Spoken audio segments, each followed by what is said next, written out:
Hello civil engineers, स्वागत है आप सभी का आपके favourite channel civilians civil engineers पर। पार्ट 10 हम यहाँ पे स्टार्ट करने वाले हैं। इन्फोर्समेंट कंक्रीट हमारा चल रहा है। चैनल पर न्यू है तो चैनल को सब्सक्राइब कर दें। वीडियो पसंद आए तो वीडियो को लाइक करना ना भूलें। कोई डाउट है, कोई सजेशन है, कुछ भी है तो आप कमेंट सेक्शन में मेंशन कर सकते हैं। So let's start our part 10। So let's start our session. Question number 201 है first question. SSC JEE 2019 morning shift में पूछा गया है। According to IAS code 456/2000, what is the maximum spacing that is allowed for the vertical stirrups in a simply supported beam. Vertically stirrups हैं, simply supported beam है, maximum spacing पूछी है according to IAS 456/2000। याद रखना है ये value कितनी होती है मैक्सिमम 300 mm। आगे हर चीज़ पढ़ेंगे हम, क्या क्या वैल्यूज होती हैं, कितनी होती हैं, क्या रिलेशंस हैं, एवरीथिंग मैं आपको समझाऊंगा। जो जो इंपॉर्टेंट कॉन्सेप्ट है मैं सारे आपको समझाऊंगा। स्टेप बाय स्टेप चलेंगे, हर चीज़ हमारी क्लियर होती जाएगी। ऑप्शन देख रहे थे 300 mm, 150, 500 या फिर 600। मैंने आपको बता दिया 300 mm होती है ऑप्शन ए। अगर एग्ज़ाम में आपको बिना ऑप्शन पढ़े आंसर आता है ना, मतलब आपकी तैयारी एक नंबर है, आपको कोई पिछाड़ पछाड़ नहीं सकता। बट ऑप्शंस भी देखने, कभी कभी क्या होता है आपको मिसजज चीज़ें हो सकती हैं। बट अगर आपको पता है चीज़ें तो बहुत अच्छा, आपको कॉन्फिडेंस कमाल का है, आपने तैयारी बहुत अच्छे से की। Moving to the next question, question number 202। SSC NWDA JEE 2019 में पूछा गया है। In the steel reinforcement calculation for RCC the additional length for 245 degree bent ups in reinforcing bar. Steel reinforcement की कैलकुलेशन के बारे में बात कर रहा है RCC में। जो एडिशनल लेंथ ली जाती है 245 डिग्री बेंटअप बार्स के लिए, वो क्या होती है। ऑप्शन देखते हैं। 42 times the length of distance between the centre of the upper and lower arms of the bent up bars, या 84 times the total depth of beam और slab minus bottom and top cover, 1 minus sine 45 degree times the total depth of beam और slab minus bottom and top cover, sine 45 degree times the length of distance the centre of the upper and lower arms of the bent up bars. ऐसे ही question DMRC JEE ने 2018 में पूछा था। ऐसा ही question DMRC ने जब पूछा था 2018 में, तो उसको रिपीट किया NWDA जेई ने 2019 में। बट उन्होंने अलग तरीके से पूछा था, इन्होंने अलग तरीके से पूछा है। उन्होंने ईजी तरीके से पूछा था, इन्होंने थोड़े डिफिकल्ट वे से पूछा है। बट आंसर दोनों का सेम है और ईजी है। देखते हैं कैसे। ये हमारा बेंटअप बार है, ऐसे गया, ऐसे गया, ऐसे गया। दो बेंटअप बार्स हैं, दो बेंटअप बार्स हैं हमारे। सर बिल्कुल हैं। सर यहाँ एक ना लाइन लगा दीजिए, लगा देते हैं। सर इसको डिस्टेंस है ना जो ये डी है सर हमारा। बिल्कुल है सर। अब ये डिस्टेंस डी है। अब ये डिस्टेंस सर कितना होगा ये वाला। सर ये डिस्टेंस आप हमें बता दीजिए कितना होने वाला है। स्टूडेंट को पता है सर, ये डिस्टेंस हो जाएगा हमारा d divide by sine 45, d divide by sine 45 degree. Sir d divide by sine 45 degree, sine 45 होता है 1/√2। सर ये √2d हो जाएगा। ये जो डिस्टेंस है हमारा √2d हो जाएगा सर। बिल्कुल सर। √2 की वैल्यू क्या होती है सर, हमको को पता है 1.414d। हम मान लेते हैं सर 1.42d है ये। सर 1.42d मान लिया हमने इस वैल्यू को। ठीक है सर। अब हमें वैल्यू इसकी भी चाहिए, इस डिस्टेंस की। ये जो लाइन है इस डिस्टेंस की वैल्यू चाहिए हमको। वो कैसे निकलेगी देखते हैं। निकलेगी 1.42d माइनस डी। हमसे क्वेश्चन में एडिशनल लेंथ पूछी है, देखते हैं क्या। उसने हमसे क्या पूछा क्वेश्चन में, एडिशनल लेंथ। 240 डिग्री बेंट बार से तो एडिशनल लेंथ कितनी चाहिए होगी। ये 1.42d था, ये एडिशनल लेंथ हमें चाहिए। एडिशनल लेंथ कितनी चाहिए हमारे को, 1.42d माइनस डी। ये कितनी हो जाएगी 0.42d। सर बिल्कुल हो जाएगी 0.42d। ऑप्शन देखते हैं। 42 times the length of distance between the centre of the upper and lower arms of the bent up bars. Sir यही आंसर है हमारा ऑप्शन ए। 42 टाइम्स है लेंथ ऑफ डिस्टेंस यानी कि D between the centre of the upper and lower arms of the bent up bars. Sir option A यहाँ पे correct हो जाएगा। देख रहे थे दोबारा, ये वर्टिकल डिस्टेंस हमारा डी था। सामने वाला जो हाइपोटेन्यूज है वो कितना हो जाएगा sir, D divide by sine 45 हो जाएगा। तो √2d, √2d मतलब 1.414d यानी कि 1.42d। अभी सामने वाला डिस्टेंस निकालना था तो 1.42 डी माइनस डी कर दिया तो ये वैल्यू आ जाएगी हमारी 0.42 डी। ये डिस्टेंस भी होता है, इसको याद रखेंगे, ये 2/4 से 2/5 तक होता है, याद रखना है इसको भी आपने, ये कभी कभी पूछ लेते हैं। आई होप आपको क्वेश्चन समझ आ गया। वैल्यू आई यानी 0.42 डी, यानी कि ऑप्शन ए हो जाएगा यहाँ पे correct answer. Moving to the third question, question number 203 पूछा गया यूपीआर विनल जेई में।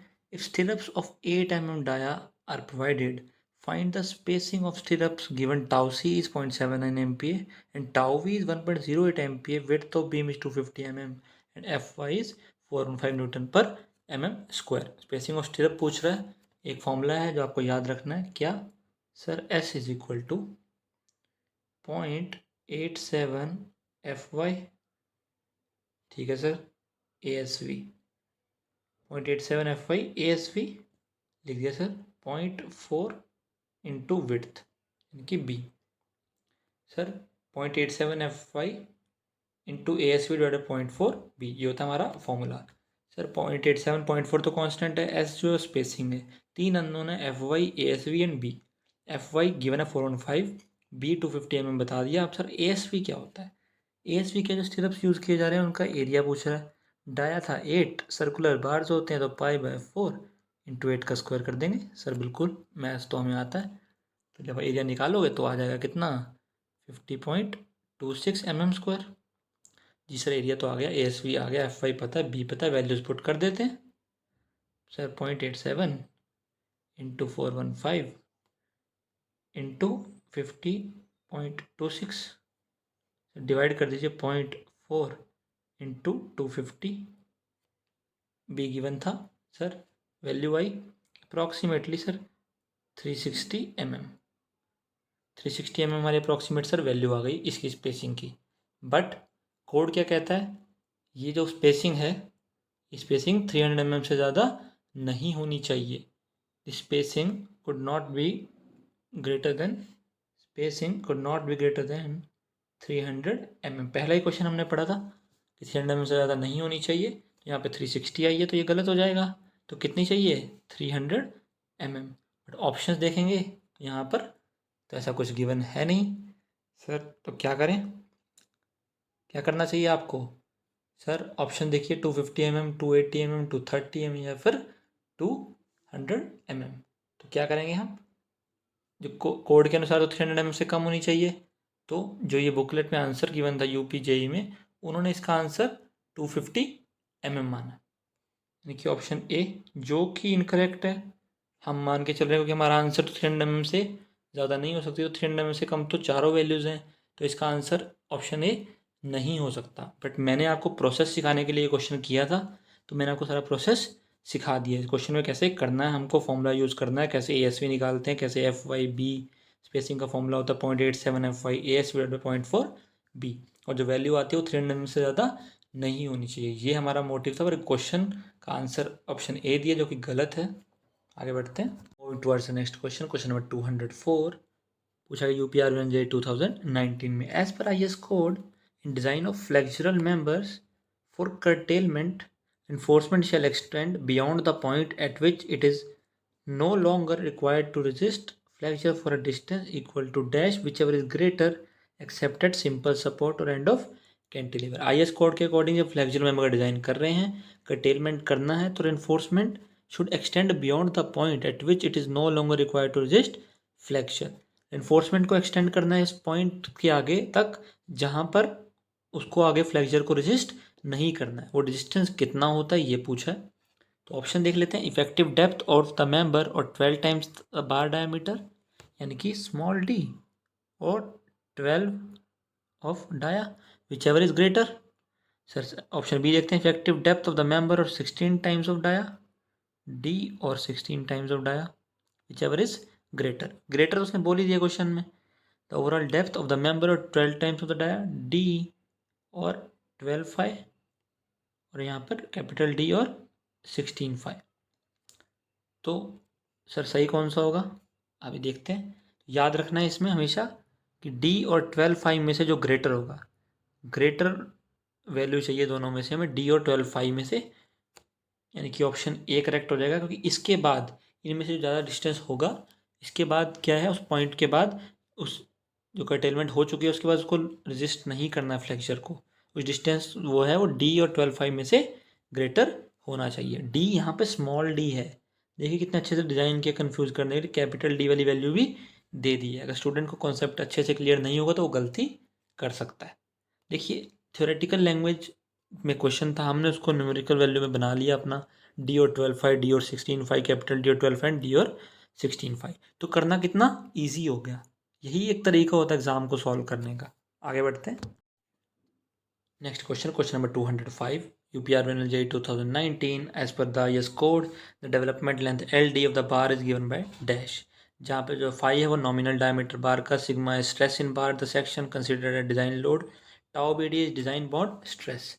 तो पहले फॉर्मूले की बात करते हैं। फॉर्मूला होता है LD is equal to 0.87 FY phi divide by 4 tau BD, 0.87 FY phi divide by 4 tau BD, या फिर इसको आप ऐसे भी लिख सकते हैं sigma ST phi divide by 4 tau BD। Sigma ST को ही तो बोलते हैं 0.87 FY, सिग्मा ST को बोलते हैं 0.87 FY, तो ये हो गया sigma ST phi divide by 4 tau BD, या फिर 0.87 FY phi divide by 4 tau BD। फिर जो टाउ BD होता है, टाउ BD जो है ये वैल्यू जो गिवन होती है हमारे टेबुलर फॉर्म में माइल्ड स्टील और टेंशन के लिए गिवन होती है, माइल्ड स्टील और टेंशन के लिए गिवन होती है। बट सर अगर कोई एग्जाम में माइल्ड स्टील और टेंशन का कोई वैल्यू लिखी आएगी तो हम क्या करेंगे? सर बिल्कुल, अगर HYSD या डिफॉर्म्ड बार्स की बात करेगा तो सर हम वैल्यू को ना 60% से इंक्रीज कर देंगे, जो टाउ BD की वैल्यू से 60% से इंक्रीज कर देंगे। सर टेंशन की जगह कंप्रेशन की बात करेगा तो क्या करेंगे सर? कंप्रेशन की बात करें सर 25% से इंक्रीज कर देंगे। सर अगर दोनों की बात करेगा तो क्या करेंगे? सर फिर दोनों से मल्टीप्लाई कर देंगे, 1.6 और 1.25 से मल्टीप्लाई करके टाउ BD की वैल्यू को हम चेंज कर सकते हैं और फॉर्मूले में पुट करते हैं।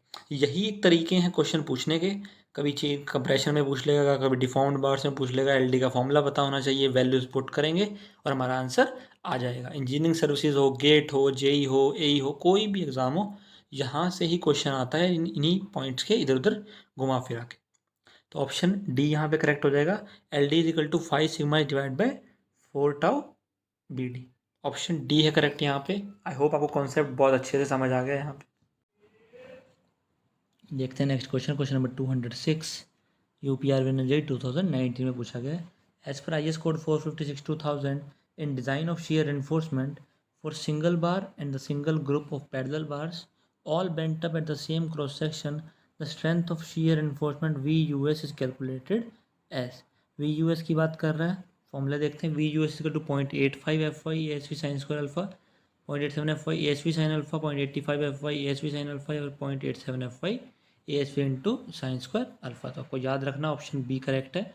VUS is equal to 0.87 FY ASV sine alpha, यानी कि ऑप्शन बी। ये फॉर्मूला आपको याद रखना है, बस कैलकुलेशन बेसिस नहीं आते हैं क्वेश्चन इससे, बस एग्जैक्ट पूछ लिया गया वैल्यू तो आपको ये पता होनी चाहिए। क्वेश्चन नंबर 207, LMRC 2018 में पूछा गया। As per IS 456/2000 standard the average permissible bond stress यानी कि tau BD for plain bars in M25 grade of concrete is. M25 grade है कंक्रीट का और प्लेन बार्स हैं, यानी कि FE 250 की बात कर रहा है। FE 250 है सर, FCK 25 है, तो टाउ BD की वैल्यू पूछ रहा है। टाउ BD की वैल्यू कितनी होती है यहाँ पर? 0.9। सर कितनी होती है? 0.9, यानी कि ऑप्शन बी करेक्ट हो जाएगा यहाँ पर। सर ये आपने तो हमें बता दिया, हमें याद हो गई, बट एग्ज़ाम में कैसे पता रहेगा? तो स्टूडेंट्स का एक टेबल होता है, वो टेबल मैं आपको दिखा देता हूँ और आपको सारी वैल्यूज़ समझा देता हूँ। सो देखते हैं स्टूडेंट वो टेबुलर फॉर्म कैसे है। ऊपर वाली रो में कंक्रीट के ग्रेड है M15, 20, 25, 30, 35 एंड 40, और नीचे स्टील के ग्रेड्स हैं FE 250 और FE 415। तो वैल्यूज़ आपको याद रखनी है क्या होती हैं। इन फ्यूचर कभी एग्ज़ाम में पूछ लेता है, वैसे नहीं पूछेगा, थोड़ा ये हाई रैंक का एग्ज़ाम था असिस्टेंट मैनेजर का, तो इसलिए पूछ लिया था direct values, but JEE exam में ऐसा नहीं पूछता है। बट इन फ्यूचर कंपटीशन बहुत बढ़ रहा है तो क्वेश्चन पूछे जा सकते हैं। तो M15 ग्रेड में FE 250 है, तो इसकी वैल्यू कितनी हो जाती है? 0.6। कितनी है? 0.6। और FE 415 में ये हो जाएगा 0.96। ठीक है, M20 में कितना है 0.8 है सर, इसमें कितना हो जाएगा सर 1.28, इधर M25 में कितना सर 0.9, और इधर कितना हो जाएगा सर 1.44। ऐसे ही M30 में कितना सर 1 है, और इधर हो जाएगा 1.60, और M30 में 1.1 है, इधर कितना हो जाएगा सर 1.76, ये है 1.2, और ये हो जाएगा 1.92। ये टेबल मैंने आपको दिखा तो दिया है, समझा भी दिया है, बट एग्ज़ाम में आप इन वैल्यू को याद इजीली नहीं रख पाएंगे, तो आपको याद करने का तरीका सिखा देता हूँ और लिंक करने की चीज़ें का बारे में बता देता हूँ। तो देखो, आपको Fe4 और 5 की वैल्यू याद करने की कोई ज़रूरत नहीं है। Fe250 की वैल्यू याद रखिए बस 0.6, 0.8, 0.9, 1, 1.1, 1.2। अब देखो 0.6 से 0.8 पे आए तो 0.2 का इंक्रीज़ हुआ सर, बिल्कुल हुआ। 0.8 से 0.9 पे गए सर, 0.1 का इंक्रीज़ हुआ। अब आगे चलते जाओगे तो 0.1 का ही इंक्रीज़ होगा सिर्फ, और सिर्फ 0.1 का ही इंक्रीज़ हो रहा है सर, बिल्कुल हो रहा है। याद हो गई वैल्यू सर, 0.6, 0.8, 0.9, 1, 1.1 या फिर 1.2। सर Fe250 की वैल्यू से ईजिली हमें याद हो गई है। सर Fe4 और 5 की वैल्यू याद कैसे रखें, कोई ज़रूरत नहीं याद रखने की। जो Fe250 की वैल्यू है, Fe250 की जो वैल्यूज़ हैं उसको सर मल्टीप्लाई कर देंगे 1.6 से। नेक्स्ट क्वेश्चन की तरफ, question number 208 Haryana SSC JEE 2018 में पूछा गया है, minimum anchorage length of bars in standard 90 degree bend is equal to. Minimum anchorage length यानी कि LD की बात कर रहा है, स्टैंडर्ड 90 डिग्री बेंड में कितना होगा। तो एक ही तरीका है इसको याद रखने का, बाकी चीज़ें इससे लिंक हैं। जब 45 डिग्री का बेंड होता है तो 4/5 होता है हमारा एंकरेज लेंथ। सर याद हो जाएगा, 90 डिग्री पूछा है सर, 2 से मल्टीप्लाई कर दो, क्या वैल्यू आ जाएगी सर 8/5। 90 डिग्री भी हो जाएगा 8/5। सर अगर 135 डिग्री गिवन होगा सर, 40 डिग्री और बढ़ गया तो सर 12/5 हो जाएगा। सर 45 और ऐड कर दिया यानी कि 180 डिग्री पे पूछ लिया, सर कितना हो जाएगा सर 16/5 हो जाएगा। सर बिल्कुल आसान चीज़ है, याद हो गया, लिंक कर लेंगे। 45 डिग्री का याद रखें बस 4/5 होता है, इससे मल्टीप्लाई करके सारी वैल्यूज़ को हम इजीली निकाल सकते हैं। तो यहाँ पे 90 डिग्री का पूछा गया यानी कि ऑप्शन डी करेक्ट है। आई होप आपको याद हो जाएगा, ये कॉन्सेप्ट बहुत ईजी वन था। Moving towards the next question, question number 209 पूछा गया हमारा हरियाणा SSC JEE शिफ्ट 1 2018 में, maximum shear stress for M30 concrete grade. Concrete grade दे दिया M30, मैक्सिमम शीयर स्ट्रेस पूछ लिया है, टाउ मैक्स की वैल्यू हमसे पूछ ली है। तो याद रखना है, टाउ मैक्स की वैल्यू डिफरेंट ग्रेड्स के लिए डिफरेंट होती है। M15, M20, 25, 30, इन चार वैल्यूज़ के लिए आप याद रखिए क्या होती है वैल्यू, 2.5, 2.8, 3.1 एंड 3.5। ये टाउ सी मैक्स की वैल्यू होती है हमारी 2.5, 2.8, 3.1 एंड 3.5। M15 से स्टार्ट होती है वैल्यू, 15, 20, 25, 30 तक जाती है।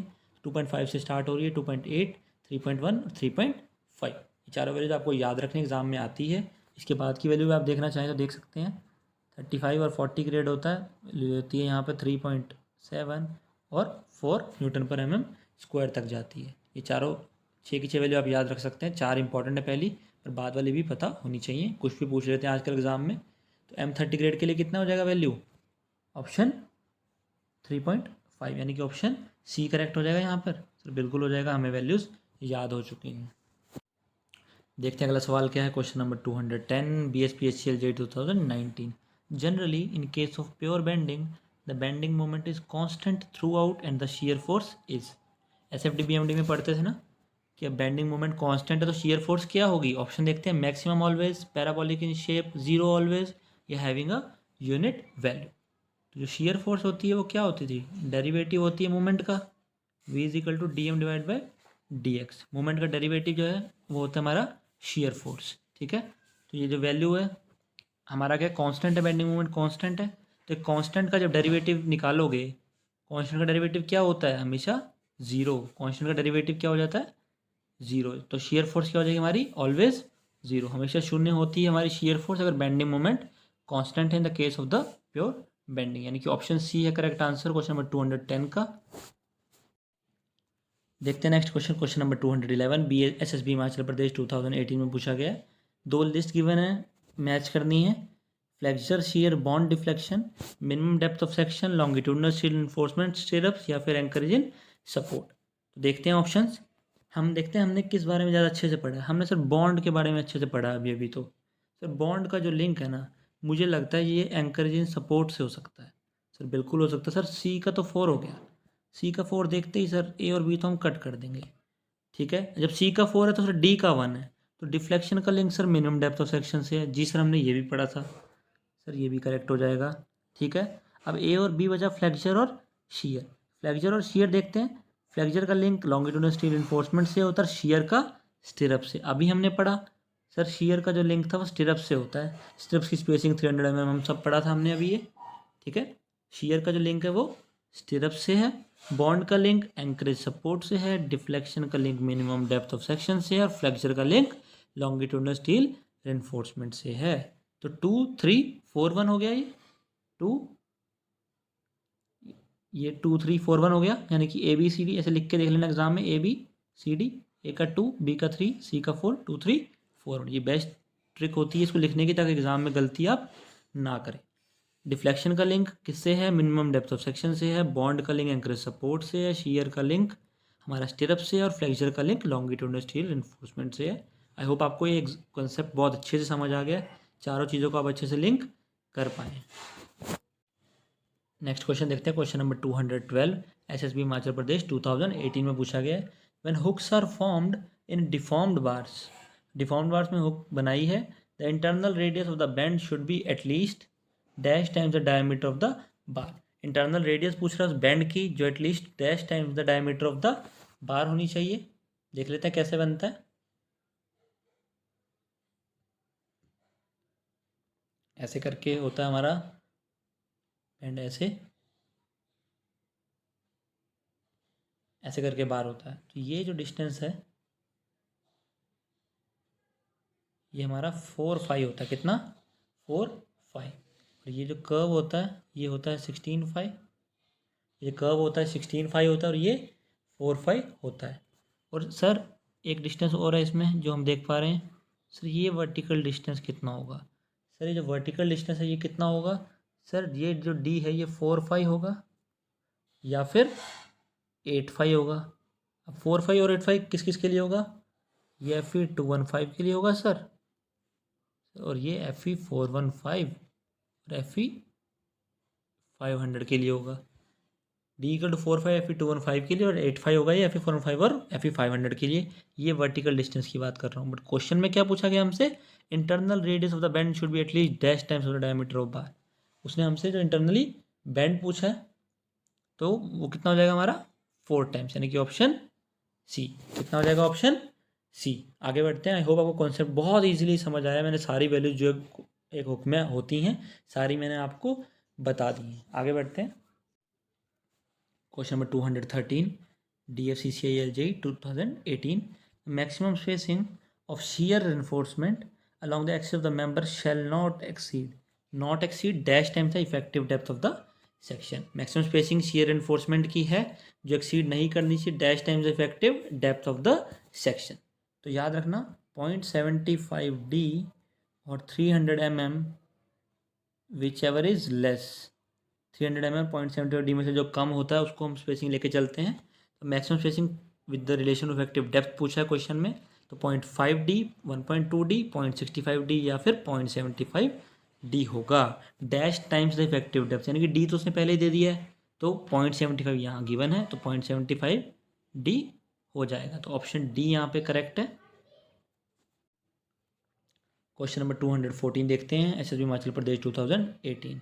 इन a simply supported slab the alternate bars are curtailed at. Simply supported slab है, अल्टरनेट बार्स को कर्टेल किया जाएगा। ये क्वेश्चन हम पहले भी देख चुके हैं। 1/5 of span, 1/6 of span, 1/7 of span या फिर 1/8 ऑफ द स्पैन। यही बेनिफिट होता है डिफरेंट एग्जाम के क्वेश्चन को प्रैक्टिस करने का। ये क्वेश्चन रिपीट होते हैं डिफरेंट एग्जाम्स में, तो याद रखना 1/7 of the span, 1/7 of the span in simply supported slab, alternate bars are curtailed, यानी कि option C. Next question, question number 215, SSC JEE 2018 morning shift. The ratio of the allowable bond stress in deformed bars to that of plain bars. Allowable bond stress tau BD की बात कर रहा है, deformed bars to that of plain bars. तो बताया था plain bars में mild steel में गिवन होती वैल्यू को डिफॉर्म बार्स में करनी है तो मल्टीप्लाई करते हैं किससे सर 1.6 से करते हैं, 60% इंक्रीज़ कर देते हैं। कंप्रेशन में होता है 25% इंक्रीज़ करते हैं। तो सर ऑप्शन देखें यहाँ पे 1.2, 1.3, 1.8 या फिर नन ऑफ दीज। स्टूडेंट हो गया कंफ्यूज कि 1.6 तो ऑप्शन में गिवन नहीं है, नन ऑफ दीज लगाऊँ तो कैसे लगाऊँ। अपने कॉन्सेप्ट पे बिलीव रखिए, कॉन्फिडेंट रहिए। इसका आंसर हो जाएगा हमारा नन ऑफ दीज यानी कि ऑप्शन डी, क्योंकि यहाँ पर 1.6 ऑप्शन में गिवन नहीं है। तो नन ऑफ दीज इसका आंसर हो जाएगा। टेंशन में है और माइल्ड स्टील में होता है वो तो नॉर्मल होता है। अगर डिफॉर्म्ड बार्स में करना है तो 1.6 से मल्टीप्लाई करते हैं, और अगर कंप्रेशन में करना है तो 1.25 से मल्टीप्लाई कर देते हैं। आगे बढ़ते हैं। Moving to the next question, question number 216, SSC JEE 2018 morning shift. The maximum shear stress Q in concrete of reinforced cement concrete beam is. Maximum shear stress की बात कर रहा है कंक्रीट रेनफोर्स्ड सीमेंट कंक्रीट में beam है। कैसे निकालते हैं, तो shear force divide by lever arm into width, lever arm divide by shear force into width, width divide by lever arm into shear force, या फिर none of this. Maximum shear stress निकालना है हमको, तो शियर स्ट्रेस कैसे निकालेंगे, तो याद रखना शियर फोर्स, अब स्ट्रेस की बात कर रहा है, शियर स्ट्रेस की यानी कि टाउ मैक्स की बात कर रहा है सर, बिल्कुल कर रहा है। स्ट्रेस की यूनिट सर क्या होती है, न्यूटन पर एम स्क्वायर होती है सर, बिल्कुल होती है। अभी हमें कॉन्सेप्ट नहीं पता बट हमने यूनिट से ही आंसर हम निकाल सकते हैं। देखो कैसे, पहला ही ऑप्शन यूज़ करते हैं, शियर फोर्स। शियर फोर्स है, फोर्स तो न्यूटन में होती है सर, बिल्कुल होती है। लीवर आर्म एमएम में हो सकता है सर, बिल्कुल हो सकता है। विड्थ तो सर एमएम में ही होती है, तो वैल्यू क्या आ गई सर, न्यूटन पर एमएम स्क्वायर। तो सर ये तो टाउ मैक्स तुरंत मिल गया, ऑप्शन ए यहाँ पे करेक्ट हो गया। बट आपको कोई डाउट है, अगर ऑप्शन ए सही नहीं हो रहा तो बाकी ऑप्शन देख लीजिए। Lever arm divide by shear force into width, lever arm किस में है, एमएम में है, शियर फोर्स न्यूटन में है, विड्थ एमएम में, एमएम से एमएम कट हो गया तो 1/न्यूटन। 1/न्यूटन किसी स्ट्रेस की यूनिट नहीं होती, तो बी भी गलत हो गया। Width divide by lever arm into shear force, वही रिलेशन आ जाएगा दोबारा से, फिर 1/न्यूटन आ जाएगा, ये भी गलत हो जाएगा। नन ऑफ दीज तो वैसे ही गलत है यहाँ पे, तो ऑप्शन ए है करेक्ट आंसर।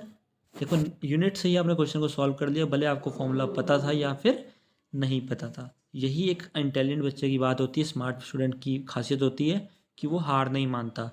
क्वेश्चन नहीं पता फिर भी उसने कोशिश की और यूनिट के थ्रू उसने आंसर निकाल लिया। ये चीज़ें मैं आपको इसलिए सिखा रहा हूँ क्योंकि मैं खुद इन मेथड्स को अप्लाई करता हूँ एग्ज़ाम में मार्क्स स्कोर करने के लिए, और आपको भी सिखाना चाहता हूँ ताकि एग्ज़ाम में मार्क्स स्कोर कर सकें। क्वेश्चन नंबर 217, नेक्स्ट क्वेश्चन है एनबीसीसी जेईई 2017 का। Reinforcement bars are generally bent. Reinforcement bar को बेंड कैसे किया जाता है, by heating, welding, manually, using lever, by dies and jigs. तो साइड से रिलेटेड क्वेश्चन आ गया, तो मैनुअली किया जाता है लीवर को यूज़ करके। आपने कभी साइड पे देखा होगा बार्स को कैसे बेंड करते हैं, लीवर यूज़ करके नॉर्मली बार्स को बेंड कर दिया जाता है, ना कि हीटिंग या फिर वेल्डिंग से। तो ऑप्शन सी है correct answer. Moving towards the next question, question number 218 पूछा गया एनबीसीसी जेईई 2018 मॉर्निंग शिफ्ट में। Main reason for providing number of enforcing bar at a support in a simply supported beam is to resist in that zone. ये reason पूछ रहा है providing number of enforcing bar at a support एक simply supported beam में, किसको resist करने के लिए, उस जोन में हमें क्या रेजिस्ट करना होता है जो हम एनफोर्सिंग बार प्रोवाइड करते हैं सपोर्ट पे। तो देखते हैं compressive stress, shear stress, bond stress या फिर टेंसाइल स्ट्रेस। तो कंप्रेसिव स्ट्रेस नहीं होता, टेंसाइल नहीं होता, कन्फ्यूजन होता है शियर और बॉन्ड स्ट्रेस में। तो याद रखना सपोर्ट पे बॉन्ड स्ट्रेस डेवलप होता है, क्योंकि वहाँ पर बार्स को एंकरेज लेंथ प्रोवाइड करनी होती है, बॉन्ड होता है वहाँ पे, बॉन्ड का रिलेशन है तो वहाँ पे बॉन्ड स्ट्रेस डेवलप होता है। तो इसीलिए वहाँ पर इन्फोर्सिंग बार को हम प्रोवाइड करते हैं सपोर्ट पे। तो ऑप्शन सी करेक्ट है यहाँ पे, बॉन्ड स्ट्रेस। तो आप इजीली लिंक कर सकते हैं चीज़ें। क्वेश्चन नंबर 219 हमारा next question SSC JEE 2018 evening shift में पूछा गया है।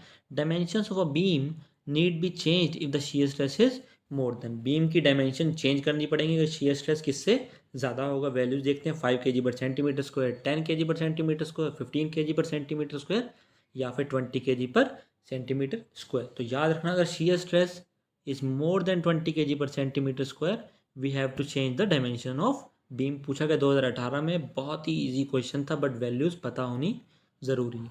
वैल्यूज़ पता कब होंगी, जब बहुत ज़्यादा प्रैक्टिस करेंगे, डिफरेंट एग्जाम्स के क्वेश्चन को कवर करेंगे, तो बाकी स्टूडेंट्स से हम आगे निकल जाएंगे। तो option D is the correct answer. Question number 220 हमारा नेक्स्ट क्वेश्चन एसएससी हरियाणा में पूछा गया 2018 में।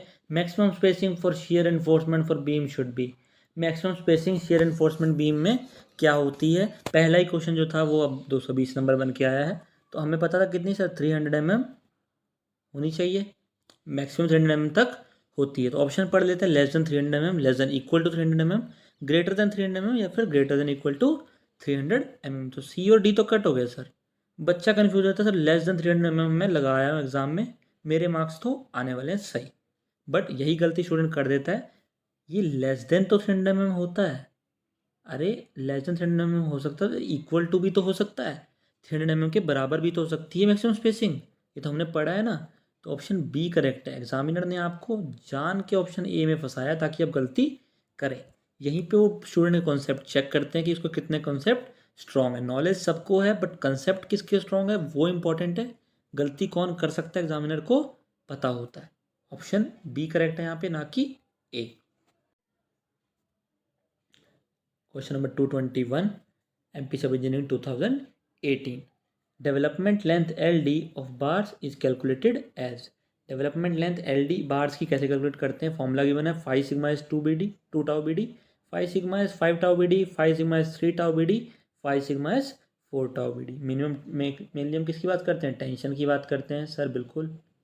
Formula sir L D is equal to 5 sigma is 4 tau B D. Option D.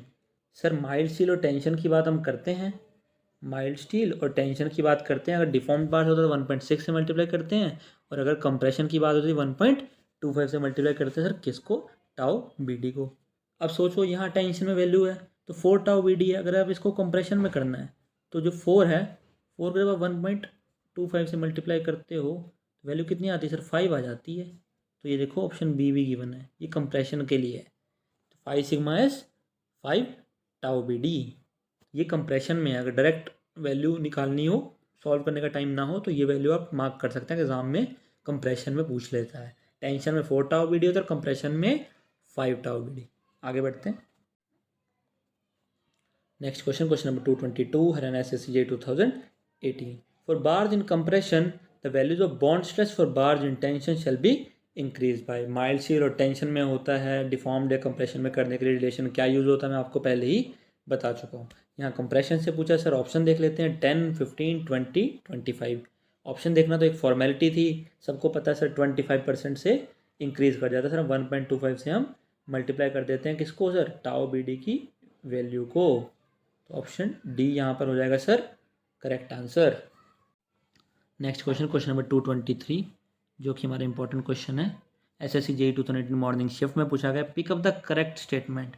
पहला स्टेप मेरे स्टूडेंट्स का यही होना चाहिए, स्टेटमेंट वाला क्वेश्चन है तो करेक्ट पूछा है या इनकरेक्ट पूछा है ये आपको देखना है। पहला स्टेप हमने फॉलो किया, करेक्ट स्टेटमेंट पूछ रहा है। ऑप्शंस पढ़ लेते हैं। The bending stress in a section is zero at its neutral axis and maximum at the outer fibres. Option B, the shear stress is zero at the outer fibres and maximum at the neutral axis. The bending stress at the outer fibre is known as the principal stress, या फिर all of these. तो याद रखना जो bending stress होता है वो section का जो जीरो होता है न्यूट्रल एक्सिस पर और मैक्सिमम होता है आउटर फाइबर पर। Yes, option A is correct. And shear stress is zero at the outer fibres and maximum at the neutral axis. Yes, shear stress neutral axis पर हमारा maximum होता है और आउटर फाइबर पे zero होता है। Bending stress neutral axis पे zero होता है और आउटर फाइबर पे मैक्सिमम होता है। दोनों इन्वर्टेड एक दूसरे से, बेंडिंग स्ट्रेस और शियर स्ट्रेस। और ऑप्शन सी देखते हैं, the bending stress at the outer fibre is known as principal stress. Yes, जो आउटर फाइबर पे बेंडिंग स्ट्रेस पड़ रहा है वो मैक्सिमम है, इसलिए उसको हम प्रिंसिपल स्ट्रेस भी इसका बोलते हैं।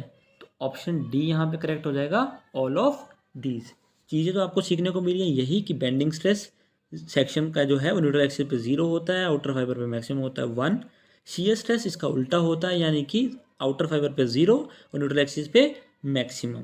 और बेंडिंग स्ट्रेस जो आउटर फाइबर पे होता है उसको हम प्रिंसिपल स्ट्रेस भी बोलते हैं। ये तीनों चीज़ें आपको इस क्वेश्चन से सीखने को मिली हैं। नोट्स बना लीजिए इन चीज़ों के ताकि एग्जाम में रिपीट हो तो आपको याद रहे अच्छे से।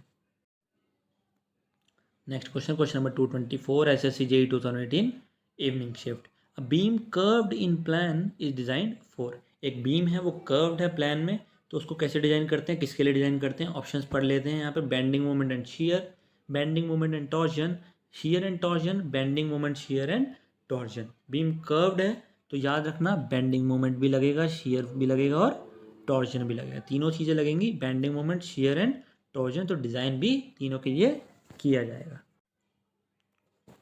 Question number 225, last question of part 9, part 10 चल रहा है। DDA 2018 फर्स्ट शिफ्ट 24 अप्रैल में पूछा गया है। Lap length in compression shall not be less than P times the diameter of the reinforcement bar where P is।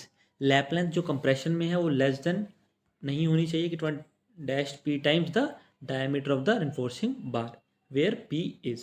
याद रखना 24/5 होता है और यहाँ पर उसने P दे दिया है तो 24P हो जाएगा। तो ऑप्शन बी हो जाएगा करेक्ट यहाँ पे। याद रखना इस वैल्यू को, जो कंप्रेशन में लैप लेंथ होती है वो 24/5 से कम नहीं होनी चाहिए। ऑप्शन बी पूछा गया DDA 2018 में। सो स्टूडेंट्स यहीं पे एंड होता है हमारा पार्ट 10। हमने 225 क्वेश्चंस तक कवर कर लिए RCC के, 500+ क्वेश्चंस हम कवर करने वाले हैं। बहुत important concepts we are learning from this videos. आई होप आपको हर चीज़ अच्छे से समझ आ रही है। कुछ अगर नहीं समझ आ रहा है, कोई सजेशन है, कोई डाउट है, कोई करेक्शन है, तो आप कमेंट सेक्शन में ज़रूर मेंशन कीजिए।